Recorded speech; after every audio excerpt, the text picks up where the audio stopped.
אתם עם SBS בעברית.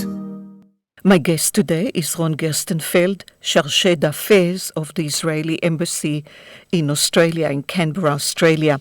Shalom and welcome to Shalom Australia on SBS Radio. Ron, I wanted to ask you today about the boycott of the Sydney Festival. They say that more than 25 performers and organizations have withdrawn from the Sydney Festival over a $20,000 sponsorship deal with Australia's Israeli Embassy. Can you please tell us about it? Well, thank you for the opportunity, Nitsa. First of all, regarding the Israeli performance, just to clarify, we're talking about a very important performance by the Sydney Dance Company. Their show would be, the choreographer of the show are two choreographers of the Batsheva Dance Company, a very well-known internationally contemporary dance company. This is, let's say, the Israeli link. It's not Batsheva itself. And yes, because of this Israeli link, the Sydney Festival has approached the embassy about 5 months ago, if I'm not mistaken, and they were asking for our support. And of course, because of the importance that we give to cultural ties between Israel and Australia, and of course the high respect that we have for the Sydney Festival, we're happy to oblige and to support. This is what we did. We didn't expect, I wouldn't say we didn't expect some kind of counter reaction of a BDS campaign, but unfortunately we are in the middle of this nasty campaign. I would say that the fact that the Israeli embassy is supporting the festival and the company and the dance performance, this is a good excuse, unfortunately, for the BDS activists, the boycott activists, because we know very well that in other performance of Israeli art and dance, and also recently during the Melbourne Queer Film Festival, when there was a screening of an Israeli movie, had nothing to do with Israeli support. The embassy didn't support it, nor the Israeli government. The activists were very violent and tried to stop the screening of the movie.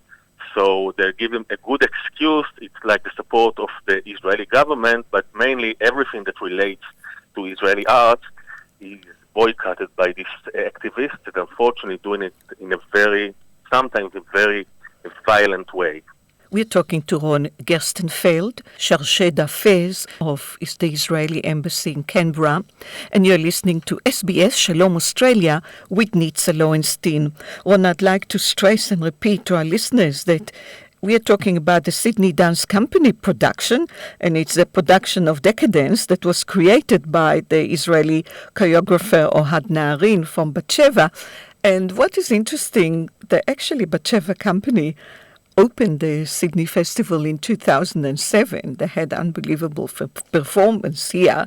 And this is actually a local dance company that is doing this production. Did you expect such a, let's say, a media storm around it? Well, I can't say that I didn't expect anything, perhaps not to this volume of reaction. But unfortunately, we have a lot of experience internationally and globally, not only in Australia. Australia, the BDS campaign is in a very low volume, but mainly from Europe and the US, that this violent, in some sort of way, activists of BDS that do whatever they can whenever there's something that relates to Israeli, either arts, culture, commerce. They try to do anything in their power to stop this activity. It's very unfortunate because our performance, like dance and movies and films and theater, actually it's the best way to build bridges between people to people, despite the political, let's say, argue and conflict. Many people think that many of the artists that actually pull off festivals think that they actually presenting some kind of solidarity toward the Palestinians, but unfortunately what they do is making peace less of an option, of an opportunity.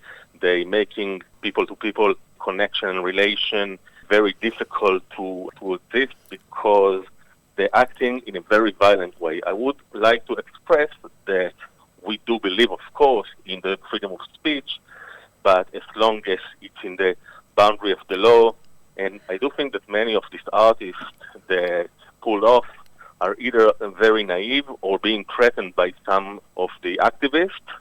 And this is not the right way or the right path in order to achieve a peace and coexistence, despite that this is what the activists are generally presented as their goals, to achieve peace through pushing Israel to do the right thing. No, they actually do quite the opposite. They make people turn apart from each other and not closer to each other. And this is very sad and unfortunate. We're talking about the Greens also, and Australian Indigenous groups, Aboriginal art groups, performers that they resonate with the message of the BDS. Why? Well, I guess it's a lot of historical reason for that one, but I guess because the BDS activists, the so-called pro-Palestinian activists with the BDS campaign, are trying to manipulate many of the organization of the First Nation people to try to, let's put it this way, to make a story of a common narrative. You've been treated bad, we've been treated bad, together we should fight the atrocities of Israel, etc., etc. The people don't understand that this is a false narrative because the situation on the ground in Israel is very complicated, and it's not something that's just a story of a narrative. People should know, and this is unfortunately very, very easy in a sense to approach people that were under very harsh situation in the past when I'm talking about First Nation people, Indigenous Australian. But I do think that most people, of course the First Nation people and Indigenous, are pro-culture, pro-art, and they do understand, like everybody else, that art and culture is the best way to build bridges among people. I wouldn't say that it's a very successful campaign, but a very loud campaign, unfortunately. And there's a lot of people with the wrong intention, or evil intention, I would say, in many aspects, that try to do the manipulation and bring the people from the wrong reason to so-called show solidarity with the Palestinians. It seems that the Sydney Festival didn't change their stand, and they continue with a sponsorship deal. But do you worry that the damage has been done and it will affect future sponsorship deals with the Israeli embassy? I think there's a right for concern in that matter. I mean, I don't know yet. It's too early, I would say, to know what will be the outcome for future events. But of course, there's a strong campaign, a strong concern, because Sydney Festival has nothing against the Israeli or Israeli support. But for next time, they might think, why do we need all this hassle?